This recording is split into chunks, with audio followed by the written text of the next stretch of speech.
point. Pourquoi nous prions? C'est pour imiter Jésus-Christ. Jésus était Dieu, mais sa vie était une vie de prière. Sa vie était consacrée dans la prière. Lui qui est Dieu, il peut demander des choses, ça va s'accomplir. Mais pourquoi Jésus prenait du temps dans la prière? Parce qu'il connaissait le secret qu'il y a dans la prière. Amen. L'ennemi n'aura pas peur, aimé, du nombre d'années que tu as fait à l'église, du nombre d'années que tu as dans le Seigneur, ou de ce que tu fais dans l'œuvre de Dieu. Mais il aura peur si toi tu es dans la prière, il voit une flamme qui s'allume, il ne peut pas s'approcher. La prière est importante dans la vie de l'enfant de Dieu. Nous prions donc pour obéir à la volonté de Dieu. Nous prions pour imiter Jésus. Pour imiter Jésus. C'est le deuxième point. Nous prions, troisièmement, pour vaincre le diable. Tu ne pourras pas vaincre l'ennemi dans ce monde. On l'appelle le prince de ce monde. Il contrôle ce monde. Il domine dans ce monde. Il envoie des fléaux. Il envoie la maladie. Il envoie des soucis. Il veut que les gens se divisent, que les gens se séparent. Il n'aime pas l'amour, il n'aime pas l'unité, il n'aime pas que tu prospères. Il va te combattre. Et pour vaincre Satan, c'est au travers de la prière. Ce n'est pas en parlant, c'est dans la prière que les hommes et les femmes ont pu vaincre Satan, ses œuvres et ses anges. Voilà pourquoi il est important, enfants de Dieu, que nous puissions prier. Nous prions pour avoir la solution, la réponse à nos problèmes et à nos questions. Jésus dit, ne vous inquiétez de rien. Quel que soit ton problème, quelle que soit ta situation, quel que soit ce que tu vis, quel que soit le moment que tu passes, Jésus te dit, ne vous inquiétez de rien. Même si tu vois dans ton corps, il y a la maladie, même si les médecins ont dit, ne t'inquiète de rien. Même tu vois qu'il y a des blocages, des barrières dans ce que tu fais, dans tes démarches, même s'il y a des blocages, des barrières, ne t'inquiète de rien. Même les enfants, ça ne réussit pas. Même dans tes études, ça ne marche pas. Quel que soit le domaine dans lequel tu rencontres des oppositions, tout domaine où il y a un vent contraire, dans nos vies, il y aura des moments où on va vivre les vents contraires. Le vent t'empêche de progresser. Le vent t'empêche d'aller de l'avant. Il y aura des vents contraires. Même si tu es dans la volonté de Dieu, tu crains Dieu, tu sers Dieu, tu vivras à des moments de vent contraires. Et Christ nous rassure qu'on ne s'inquiète de rien. Même quand tu seras dans une vallée, la vallée des problèmes, la vallée des soucis, de la maladie, des difficultés, de la dépression, des condamnations. Tu es dans une vallée, il y a des montagnes à gauche, il y a des montagnes à droite, il y a des montagnes devant, il y a des montagnes derrière, des oppositions de toutes parts. Tu es dans la vallée. Les gens te regardent d'en haut, tu es là tout en bas. Personne ne s'occupe de toi, même dans la vallée où tu peux te trouver. Tu te sens dans le fond du trou. Yaya, ne t'inquiète de rien. Même si tu es dans une prison, quelle que soit la prison, physique ou spirituelle, ne t'inquiète de rien. Mais en toutes ces choses-là, dans tout ce que tu peux vivre, fais connaître à Dieu tes besoins, tes problèmes, tes soucis par des prières et des supplications. Fais-lui connaître ce que tu veux, ce que tu désires. Alors, tout ce que vous demanderez en mon nom, croyez déjà que vous l'avez reçu. Même tu n'as pas encore vu la chose, même tu n'as pas encore touché la chose, même tu n'as pas encore, je ne sais pas, vécu la chose que tu as demandé. Mais crois que tu l'as déjà reçu et tu le verras s'accomplir. Et tu ne pourras demander que par la prière. Voilà pourquoi il est hyper important pour le Dieu de prier et de ne jamais se relâcher. Même si tu as prié, tu n'as pas encore reçu, insiste. Ne te relâche point. N'abandonne point. Ne cède pas. Parle pas de prières fast-food, mais de prières où tu entres dans la profondeur de la présence de l'Éternel. Nous verrons les attitudes à adopter pour voir ta prière exaucée. Il est important, enfant de Dieu, de se prendre en charge, de prendre les choses au sérieux et de prier. Parce qu'on ne prie pas seulement pour être béni, pour avoir un mariage, pour avoir de belles situations, mais nous prions pour notre salut, nous prions pour ne pas être tentés, pour ne pas tomber. Amen. Pour avoir la solution à tes problèmes, la réponse à tes questions, tu dois prier. Et dernièrement, on s'est arrêté, nous prions pour recevoir des révélations, pour recevoir des orientations, pour recevoir des directions. Tu veux avoir des orientations, des directions.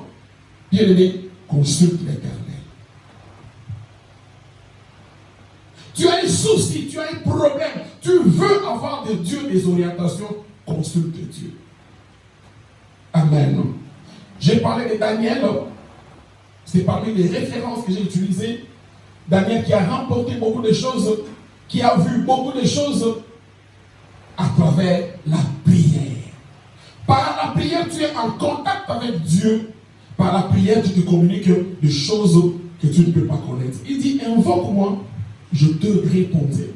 Invoquer, je dis, dans d'autres langages, invoquer veut dire prier. Invoquer, Abraham invoqua Dieu, Jacob invoqua Dieu, David invoqua Dieu. Invoquer prend le sens de prier. Il dit, invoque-moi, je te répondrai. Prie-moi, cherche-moi, je te répondrai. Je t'annoncerai les choses cachées que tu ne connais pas. Les choses cachées sont pour Dieu. Ce qui est révélé est pour nous. Maintenant, pour que tu sois révélé, pour que tu entres dans le conseil de Dieu, là où Dieu se réunit pour décider, pour participer au conseil de Dieu, tu ne pourras y accéder que par la prière. Tu invoques Dieu, il te révèle des choses, il t'ouvre les yeux. Amen. Daniel 5, on a vu que le roi Belchassar avait commis une faute grave, un péché grave. Il va prendre les objets du temple, il va les utiliser, il va boire le vin avec les calices, les coupes du temple, il va profaner avec ses amis, ses collègues, ses copines. Ils vont utiliser abusivement les choses du temple. Et Dieu va se fâcher. Il va faire sortir une main porte dans la salle de fête. Pendant qu'il se réjouissait, une main va écrire au mur. Le roi était effrayé, ne comprenait rien par rapport à une écriture inconnue. Le roi va appeler ces magiciens, les chaldéens, tous ces marabouts, tous ces sorciers, d'abord pour qu'ils lisent l'écriture et qu'ils l'interprètent. Personne n'a pu.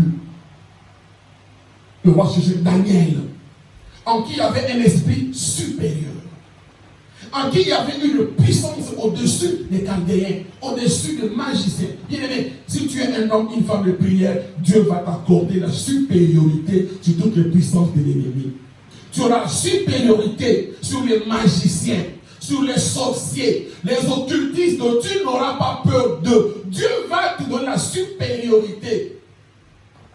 Et lui va venir, il va lire l'écriture inconnue des hommes. Inconnue.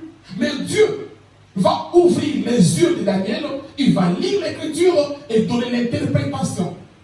Il dira au roi, Dieu, il a compté dans ton pouvoir. Il t'a pesé. Tu étais léger. Et t'a divisé. Dieu va détruire et diviser ton royaume. C'est ça que l'écriture veut dire. Dieu a vu que tu es léger, tu ne craignais pas. Si tu pries, Dieu va rendre tes ennemis légers. Dieu va les anéantir. Ils n'auront sur toi aucun pouvoir, aucune puissance. Pourquoi? Dieu va t'investir, Dieu va t'équiper d'une puissance supérieure à tes ennemis. C'est par la prière qu'on a l'équipement pour dominer et pour vaincre. Le roi Nebuchadnezzar également dans Daniel chapitre 2. Daniel chapitre 2. verset 3 à 11, le roi va faire un rêve. Daniel 2. Ça, on n'a pas lu.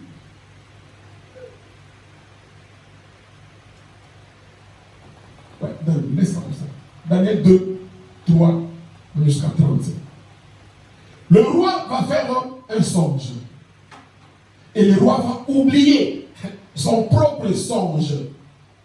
C'est lui-même qui a fait le songe. Il n'y avait que lui, ou sa femme aussi. Il va rêver. Personne n'est dans son cerveau. Mais le roi va rêver et oublier le songe.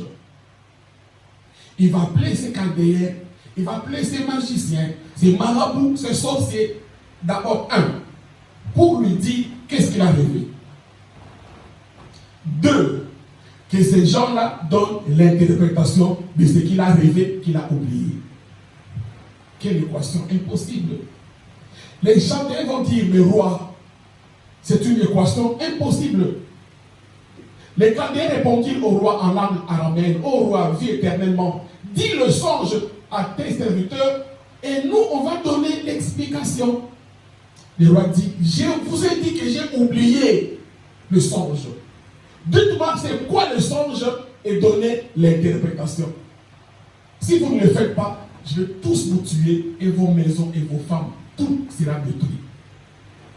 Les gens insistent que non, c'est une chose impossible que tu nous demandes de te dire et le songe et son explication. Le roi dit que là, je comprends que vous gagnez du temps, vous voulez me distraire. Maintenant, donnez le songe et l'interprétation. Personne n'a pu donner. Personne n'a pu donner le songe et l'interprétation. C'est alors qu'on ira chercher Daniel. Lisons Daniel 2, 16 à 23. Daniel 2, 16 à 23.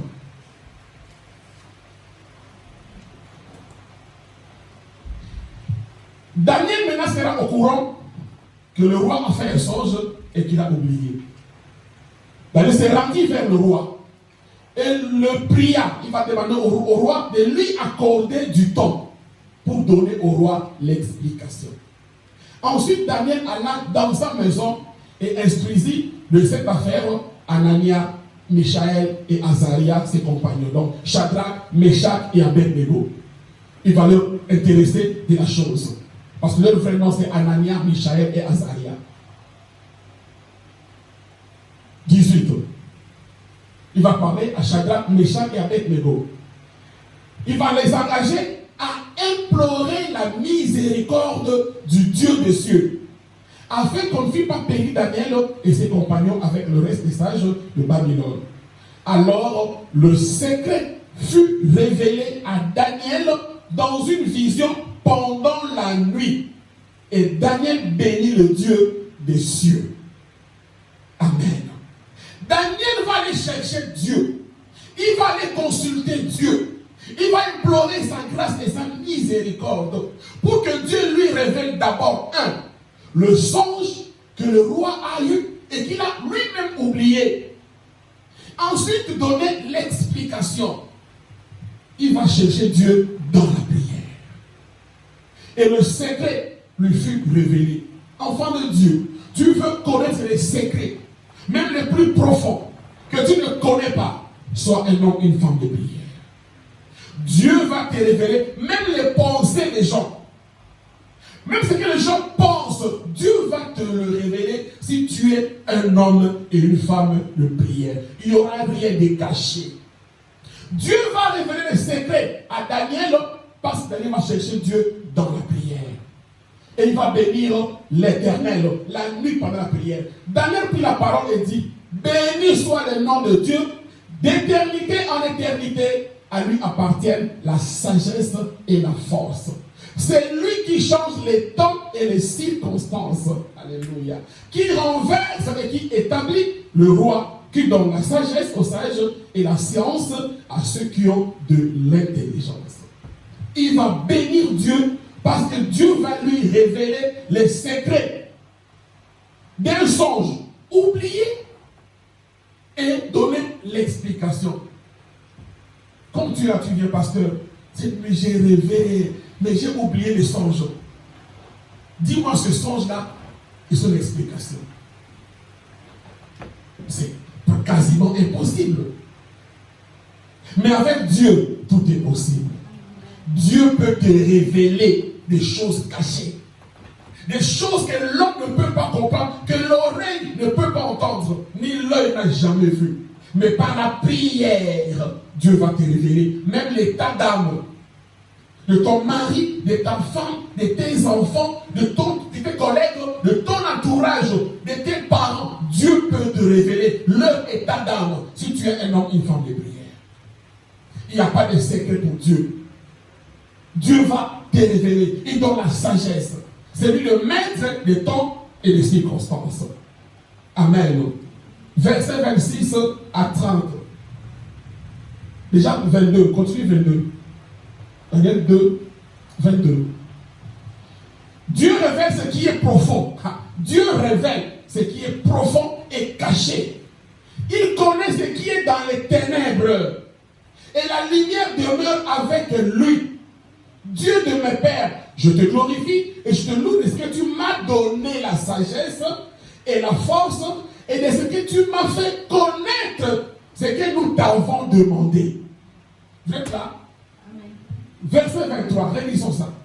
Daniel remercie Dieu. Il dit quoi? Dieu de mes pères, je te glorifie et je te loue de ce que tu m'as donné, la sagesse et la force, et de ce que tu m'as fait connaître, ce que nous t'avons demandé, de ce que tu nous as révélé le secret du roi.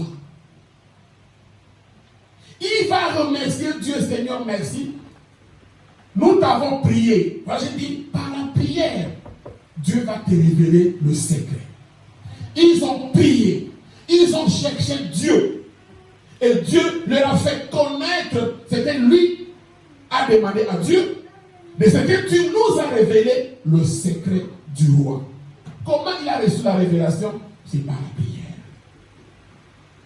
Impossible pour d'autres, mais pour toi c'est possible. Impossible pour ceux qui ne connaissent pas Dieu, mais pour toi c'est possible. Sois un homme, une femme de prière. Cultive la vie de prière. Tu vas entrer dans l'intimité de Dieu. Daniel a vécu. Et au verset 26 à 30, là il va aller auprès du roi et donner l'explication du songe. Il va aller vers le roi et dire au roi ce qu'il voulait dire le songe. Alléluia. Le roi n'a pas parlé à Daniel. Parce qu'il a dit au roi, laisse-moi quelques jours que j'aille consulter mon Dieu. Il va prier, Dieu lui révèle les secrets. Maintenant, il va retourner auprès du roi.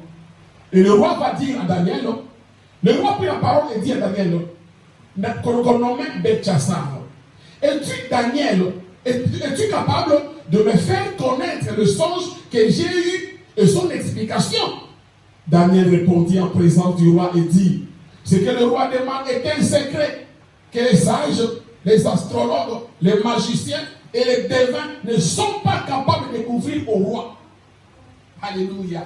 Daniel est fier. Il dit, roi, ce que tu demandes là, tes magiciens, tes astrologues, des chaldéens, tous ces devins qui sont autour de toi, ils sont incapables, mais mon Dieu est capable. Dieu est capable de t'emmener dans une dimension plus élevée que le sorcier, que les chaldéens, les magiciens, que les gens auxquels tu as peur, les occultistes, tu as peur d'eux. Mais si tu es l'homme qui fait des prières, Dieu va te mettre dans une dimension, dans un diapason élevé au-dessus des occultistes.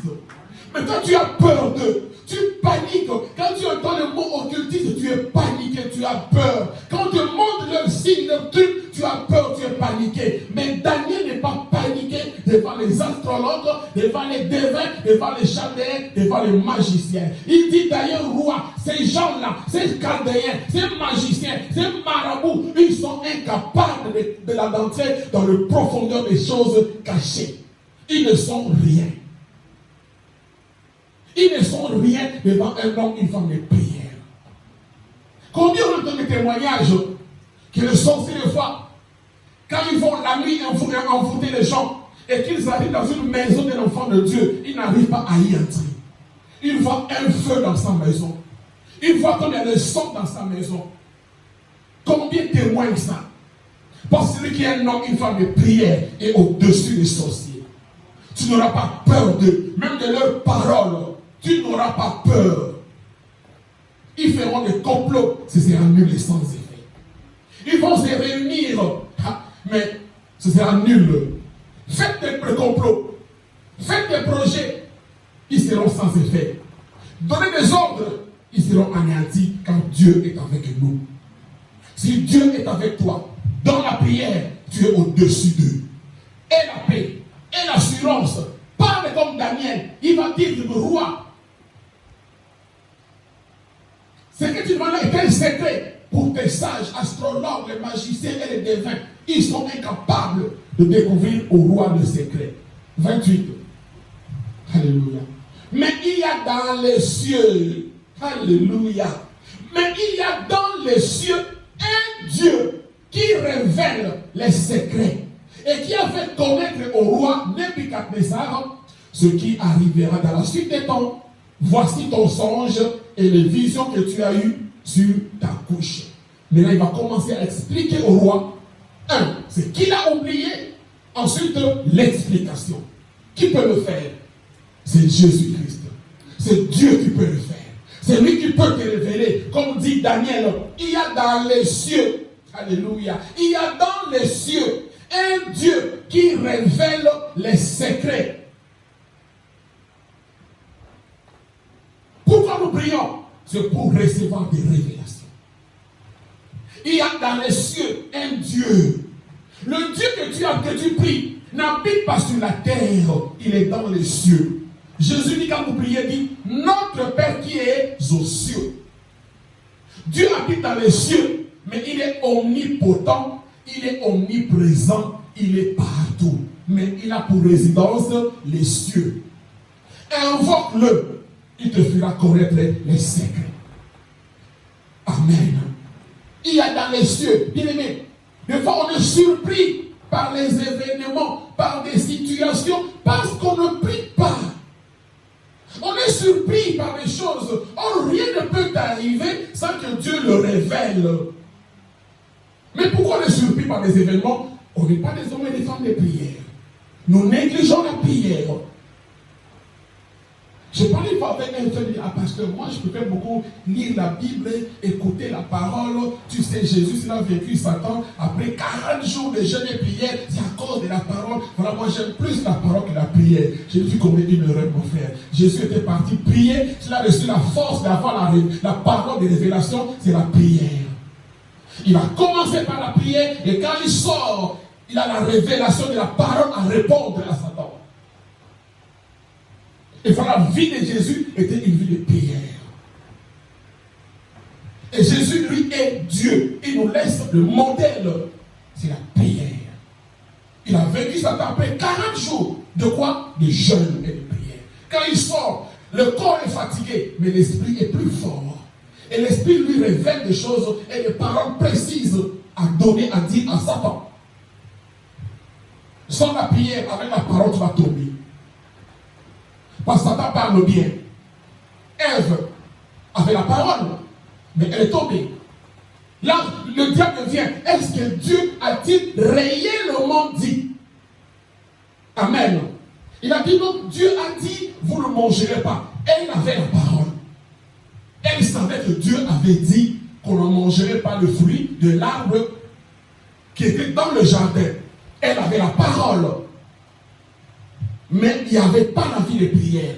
Satan l'a manipulé. Est-ce que Dieu, tu es vraiment sûr que Dieu a réellement dit? Il vient perturber Ève. Ève va tomber par manque de vie de prière. La prière va ensemble et la parole. Tu as la prière, tu as la parole, tu es puissant. Est-ce que tu es là? Sois un homme et une femme de prière. Tu ne seras pas surpris par les événements, mais Dieu va te dévancer. Tu vas dévancer les événements et les situations par la prière. Voilà l'important d'être un homme, une femme de prière. Par la prière, nous recevons des révélations, des choses cachées. on a la parole de connaissance. Dieu peut me dire, ma soeur, il y a ça, dans ta vie, il y a ci, dans ta vie, il y a ça, dans ta vie, il y a ça. Je ne peux avoir ces paroles-là de connaissance que si je suis dans la prière. Sinon, je vais fabriquer même des visions, des prophéties. Mais dans la prière, Dieu donne la précision. Amen. C'est on va interpréter, d'abord donner, dire au roi le sens qu'il a oublié et son interprétation. Sixièmement, nous prions pour ne pas tomber en tentation. J'ai beaucoup parlé sur ça, je vais peut-être tout citer là-bas. Nous passons. Et notre point aujourd'hui, nous prions pour ne pas tomber en tentation. Nous prions pour ne pas tomber en tentation. Luc chapitre 21, 36 à 37.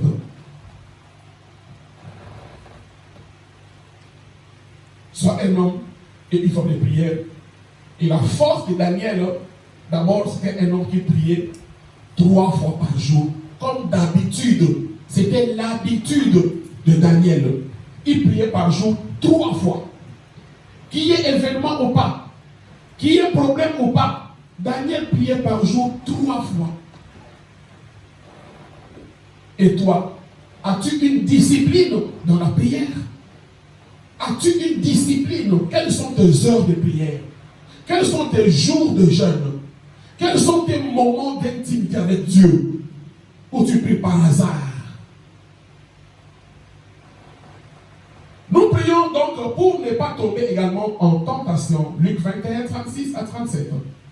Venez donc et priez en tout temps afin que vous ayez la force d'échapper à toutes ces choses qui arriveront et de paraître debout devant le Fils de l'homme.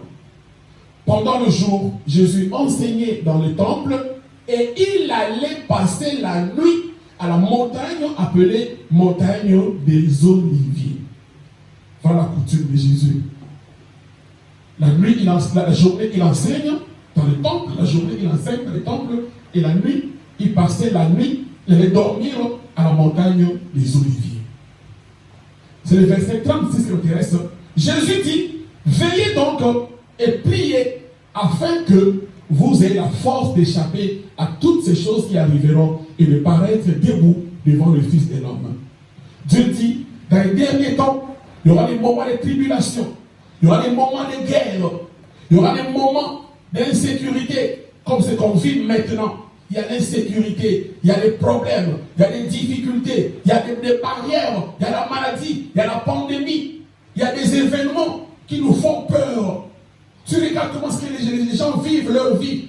Il y a l'incertitude, il y a des difficultés, il y a des problèmes. Jésus dit, veillez et priez en tout temps, afin que vous ayez la force d'échapper à toutes ces choses qui arriveront et de paraître debout devant le Fils de l'homme.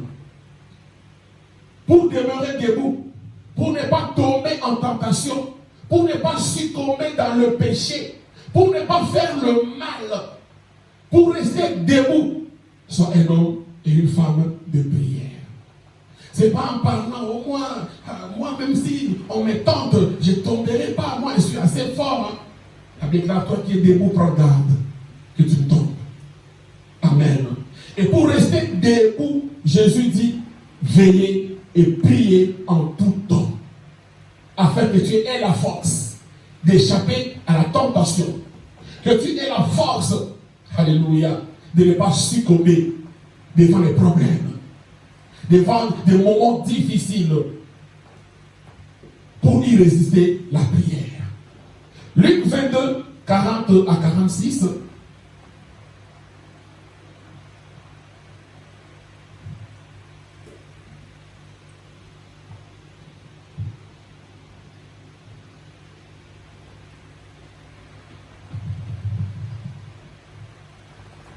Restons encore dans Luc 21. Tu peux mettre, il n'y a pas de souci, moi je lis encore. Je suis encore dans Luc 21. Si on retourne dans Luc 21, on a lu tout à l'heure. Si on recule au verset 24-34, on a lu Luc 21, 36 à 38, mais là je voulais que je recule, qu'on lise Luc 21, 34 d'abord. Jésus dit en Luc 21, 34, prenez garde à vous-même, de crainte que vos cœurs cœur ne s'apaisantisse par les excès du manger et du boire, et par les soucis de la vie, et que ce jour ne vienne sur vous à l'improviste. Car il viendra comme un filet sur tous ceux qui habitent sur la surface de toute la terre. J'ai écrit dans Luc 21, 34, Dieu dit que les soucis de ce monde, que les problèmes dans lesquels tu es, les moments durs dont tu passes, ne te faiblissent pas, ne te poussent pas à vivre dans le péché ou dans l'erreur. De crainte que ton cœur ne s'apaisantisse par les excès du manger et du boire. Au lieu de prier, tu peux prendre le temps. La vie est compliquée, laisse-moi boire, laisse-moi manger. Dieu dit, prends garde. Car le jour où il va revenir, personne ne connaît ni l'heure ni le jour. Prends garde. Ne te laisse pas porter par le manger et le boire, ou par les problèmes de ce monde, par des soucis de ce monde. Chacun a des soucis. Mais ce que tes soucis ne puissent pas t'amener dans la distraction, ne t'emmène pas dans la distraction, veille et prie. Retournons à Luc 22, 40 à 46. Lorsqu'il fut arrivé dans ces lieux, il leur dit, priez afin que vous ne tombiez pas en tentation. Priez afin que vous ne tombiez pas en tentation. Puis il s'éloigna d'eux à la distance d'environ un jet de pierre et s'étant mis à genoux, il pria, disant, Père, si tu voulais éloigner de moi cette coupe, toutefois que ma volonté ne se fasse pas, mais la tienne. Alors un ange lui apparut du ciel pour le fortifier. Étant en agonie, il priait plus instamment et sa sueur devint comme des grumeaux de sang qui tombaient à terre. Après avoir prié, il s'éleva et vint vers les disciples qu'il trouva endormis de tristesse. Et il leur dit, pourquoi dormez-vous? Lèvez-vous et priez afin que vous ne tombiez pas en tentation. Amen. Si tu es une femme et un homme de prière, tu pourras surmonter la tentation, surmonter le péché, surmonter la convoitise, tu peux surmonter le vol. Tu vas dans le magasin, tu vois une chose qui t'attire. Mais si tu es un homme, une femme de prière, le Saint-Esprit va te convaincre de ne pas voler, de ne pas tomber en tentation. Tu es séduit par un homme, par une femme. Mais tu es un homme de prière, une femme de prière, tu es rempli du Saint-Esprit. Il ne touche pas. Ne commets pas l'adultère, ne commets pas l'impudicité, ne commets pas la fornication, ne vis pas dans le péché. Si on vit, on demeure dans le péché et qu'on trouve ça normal, il y a quelque part, dis-toi, la vie de prière n'est pas assez puissante, n'est pas assez poussée, n'est pas assez présente dans ta vie. Car un homme, une femme de prière, même s'il peut aller quelque part, il n'ira pas jusqu'au bout. Le Saint-Esprit va lui dire, non, non, ne fais pas ça, ne m'attristez pas. Tu peux résister à la tentation si tu es un homme et une femme de prière. Levez-vous et priez afin que vous ne tombiez pas en tentation. Nous serons tentés de différentes manières. Dans ce monde, on est tentés de différentes façons pour tomber dans le péché, pour commettre le péché, pour mentir, pour vivre dans la jalousie, dans la haine, dans la méchanceté, dans la colère, la calomnie. Mais pour résister à toutes ces tentations-là, tu ne peux pas le faire de toi-même. Jésus dit, l'esprit est disposé, mais la chair est faible. La chair est faible. Que tu sois archibishop, que tu sois archipape, tu es un homme, tu as la chair. Tu peux tomber. Et pour ne pas tomber dans la tentation, céder et tomber, sois un homme et une femme de prière. La prière va t'aider à résister. Et remarque, si tu pries beaucoup ces jours-là, tu vas vraiment vivre loin du péché. L'Esprit Saint te poussera à t'éloigner du péché, à haïr le péché, à faire un effort de ne pas tomber dans le péché. Mais si par contre tu ne pries pas bien, tu ne pries même plus, tu vas céder. Tu feras ce que ton cœur désire. Tu vas aller là où tu voudras. Tu vas vivre la vie que tu voudras. Parce qu'il n'y a pas en toi la vie de prière. Il n'y a pas en toi la crainte de Dieu. La crainte de Dieu va arriver si tu es un homme, une femme de prière. L'esprit est disposé, à résister, à ne pas tomber dans le péché, dans le mensonge, dans la colère, la haine, la jalousie, la fornication. Mais la chair est faible. Pour que la chair tu tienne debout, sois un homme, levez-vous et priez afin que vous ne tombiez pas en tentation. Amen. L'église qui prie, la personne qui prie, les hommes qui prient résistent de la tentation. Ce n'est pas qu'ils ne seront pas tentés, nous serons tentés, mais tu vas résister à cause de la prière. On n'est pas à l'abri. Personne ne peut dire que non, je n'ai jamais été tenté par le péché. Cela est anathème, c'est menteur. Tout le monde est tenté. Jacques dit, nous branchons d'une manière ou d'une autre. Parce qu'il n'y a pas que le péché, les gens vendent le péché, la publicité, la fornication, les choses, le vol, le truc, ça, et la haine, et la jalousie, et la méchanceté. Ça peut te faire perdre le royaume des cieux. Tout est péché. Il n'y a pas un grand ni un petit péché. Autant celui qui vit dans l'hypocrisie, dans le mensonge, autant celui qui a fait la fornication, tous sont des pécheurs. Amen. Bien que par rapport à la publicité, l'apôtre Paul dit, cela atteint, touche son corps. Mais tout est péché. Et pour y résister, l'esprit est disposé, mais la chair est faible. Levez-vous et priez afin que vous ne tombiez pas en tentation. Et en tombant en tentation, tu vas pécher. Et en péchant, tu perds le royaume des cieux. Tu perds la vie éternelle si tu demeures dans ce péché-là. Si Christ revient, tu seras surpris de ne pas être enlevé à cause du péché. Amen. Que Dieu vous bénisse. Je vais continuer prochainement les points qui me restent. Prie là où tu es. Il y a beaucoup de points, je voudrais que vous les sachiez, que nous puissions vraiment être des hommes et des femmes de prière. Que tu comprennes l'importance de la prière, tu vas prier. Quand tu vas comprendre l'importance de la prière, tu vas prier. On ne défoncera pas. Ah ok, j'ai des combats, j'ai des diables. Il faut que Dieu me révèle des choses, je dois prier. Il est important de savoir pourquoi tu pries. Là où tu es, tu vas prier maintenant. Dis à Dieu, Seigneur, merci pour ta parole. Dis encore à Dieu, fais de moi un homme et une femme de prière.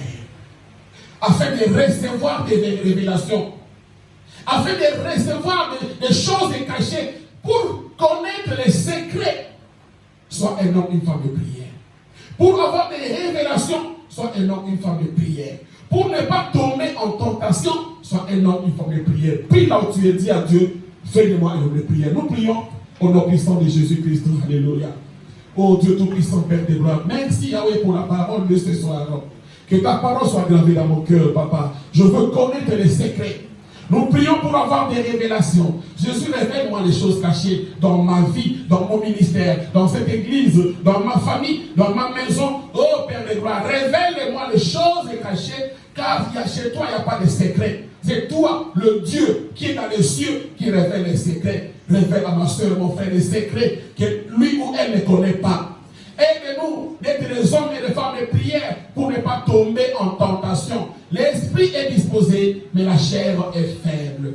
Soutiens-nous. Nous voulons rester debout. Nous voulons ne pas tomber. Oh, voilà pourquoi la prière est importante. Fais de nous, mon Dieu, des hommes et des femmes de prière pour ne pas tomber en tentation. Que ta parole, mon Dieu, soit gravée dans nos cœurs et que nous puissions la vivre et la mettre en pratique. Dans le nom puissant de Jésus-Christ, nous avons ainsi prié, nous disons Amen. Que Dieu